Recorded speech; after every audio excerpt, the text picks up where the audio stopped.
Hello, mister से बात कर सकता हूँ मैं? जी बात कर रहा हूँ। दिल से बोल रहा हूँ। आपने वॉशिंग मशीन ली थी सर? हाँ बताइए। मैंने आपको इसलिए कॉल किया सर, वो हमारा 5% का जो कैशबैक चल रहा था। आपने बोला था मुझसे कि 5% कैश बैक आएगा मेरे अकाउंट में, बट अभी तक तो कोई अमाउंट नहीं आया मेरे। नहीं सर, मैंने इसीलिए कॉल किया आपको कि सर वो 5% कैशबैक नहीं हो पाएगा sir.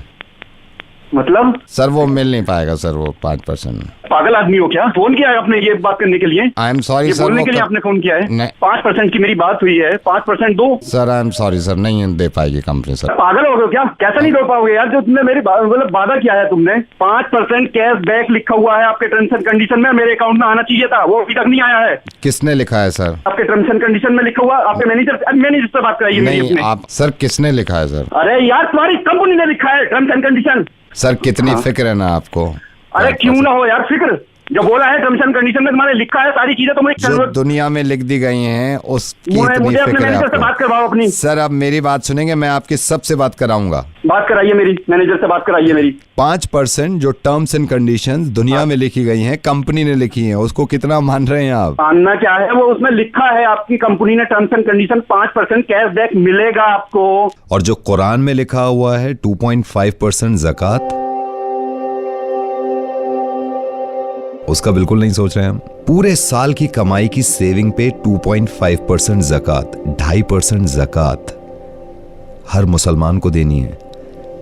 In terms and conditions की जरा सी फिक्र नहीं है हमें। जरा सा 5% जो कि दुनिया की कंपनी ने उसूल बनाया है ना, जिसमें लिखा हुआ था टर्म्स एंड कंडीशंस में कि आप अगर वॉशिंग मशीन लेते हैं तो 5% कैशबैक मिल जाएगा आपको, और आप इंतजार कर रहे हैं। आप जरा सोचिए, जो लोग मुस्तहिक हैं, जो लोग परेशान हैं, जो इस चीज का इंतजार कर रहे हैं कि किसी की सिर्फ 2.5% ज़कात निकलेगी तो हमारा पेट भर जाएगा, जब 2.5% ज़कात निकलेगी तो किसी का इलाज हो जाएगा, जब 2.5% ज़कात निकलेगी तो किसी की तकलीफ दूर हो जाएगी, जब 2.5% ज़कात निकलेगी तो कोई बाप फिक्र से खत्म नहीं होगा कि उसकी बेटियों की शादी कैसे होगी। मैं माजरत चाहूंगा, मुझे कभी कभी लगता है कि क्या मैं गलत तो नहीं कर रहा हूं, समझाने का तरीका यह है, लेकिन मुझे लगता है कि शायद ऐसे समझ में आ जाए आपके। मैं आपको ये समझाना चाहता हूं मोहब्बत में। मैं रेडियो मिर्ची से नावेद बोल रहा हूं।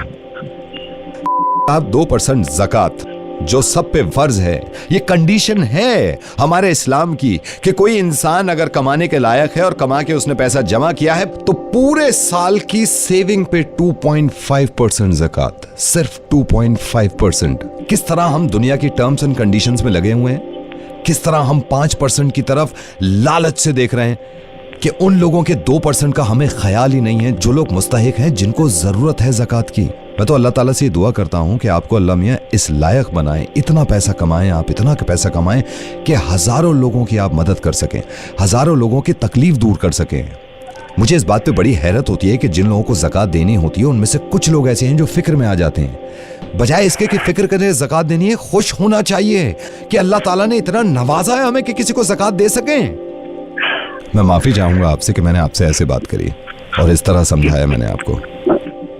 माफी तो मैं मांगना चाहूंगा अल्लाह ताला से। आप रोजे रख रहे हैं, अल्लाह ताला आपके रोज़ों को कबूल करे। आप नमाजें पढ़ रहे हैं, आपकी नमाजों को कबूल करे। अगर हम नमाज पढ़ रहे हैं तो इसका अज्र सिर्फ हमें मिलेगा, लेकिन अगर ज़कात नहीं दे रहे तो न जाने कितने लोग ऐसे हैं जिनका जवाब देना पड़ेगा हमें कि वो भूखे सो गए, शायद वो तकलीफ में सो गए, शायद वो बाप परेशानी से खत्म हो गए कि मैं अपनी बेटी की शादी कैसे करूं। और जितने लोग मुझे सुन रहे हैं, आप जरा सी भी मोहब्बत मुझसे करते हैं, प्लीज इस बात पे सोचा करिए कि जिस चीज की फिक्र कर लेते ना हम कि हमें ज़कात देनी पड़ेगी, हमें खुश होना चाहिए कि अल्लाह ताला ने हमें इस लायक बनाया कि हम ज़कात दे सकें। आप भी दुआ करिएगा कि सबको अल्लाह ताला तौफीक दे ज़कात पूरी अदा करने की। इंशाल्लाह मैं भी। जज़ाकल्लाह, दुआ में याद रखिएगा इंशाल्लाह। अल्लाह हाफिज़।